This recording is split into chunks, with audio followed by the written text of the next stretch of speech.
BJP Vadavannur panchayat committee നേതൃത്വത്തിൽ ശില്പശാല സംഘടിപ്പിച്ചു. വടവന്നൂർ പഞ്ചായത്തിലെ പണി നടന്നുകൊണ്ടിരിക്കുന്ന വാതക ശ്മശാനം ഉടൻ പ്രവർത്തനയോഗ്യമാക്കണമെന്ന് പ്രമേയത്തിൽ ആവശ്യപ്പെട്ടു. BJP ഈസ്റ്റ് ജില്ലാ പ്രസിഡന്റ് പ്രശാന്ത് ശിവൻ ശില്പശാല ഉദ്ഘാടനം ചെയ്തു. കേരളത്തിന്റെ നെല്ലറായി എന്നറിയപ്പെടുന്ന പാലക്കാട്ടെ കർഷകർ ഉൾപ്പെടെയുള്ള ആളുകൾ ഏറ്റവും മിനിമം നമ്മളൊരു 30 രൂപയെങ്കിലും ആക്കണമെന്ന് ധാരാളം കൂടുതലാണ് വേണ്ടത്. പക്ഷെ മിനിമം നമ്മൾ പറയുന്നത് എത്ര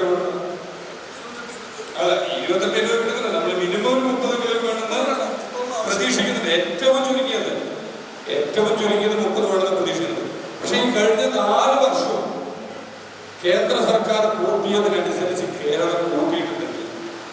ഇന്ന് നിലവിൽ ഞാനും നിങ്ങളും ഉൾപ്പെടെയുള്ള ആളുകൾക്ക് നെല്ലിന്റെ താങ്ങുവില കിലോയ്ക്ക് 30 രൂപയിൽ കൂടുതൽ കിട്ടേണ്ട സമയം അതിക്രമിച്ചു കഴിഞ്ഞു. പക്ഷേ ഇവിടുത്തെ സംസ്ഥാന സർക്കാരിന്റെ ഭാഗത്ത് നിന്ന് ഇന്നാട്ടിലെ കർഷകരെ പറ്റിക്കുന്ന വഞ്ചിക്കുന്ന നയമാണ് നമ്മൾ കണ്ടുകൊണ്ടിരിക്കുന്നത്. Panchayat committee president PJ Deepak അധ്യക്ഷനായി. മണ്ഡലം പ്രസിഡന്റ് R പ്രശാന്ത്, മറ്റ് ഭാരവാഹികളായ N Babu, Anitha Sudhakaran, Sarojini, K Santhosh Kumar, N Sivadasan എന്നിവർ പ്രസംഗിച്ചു.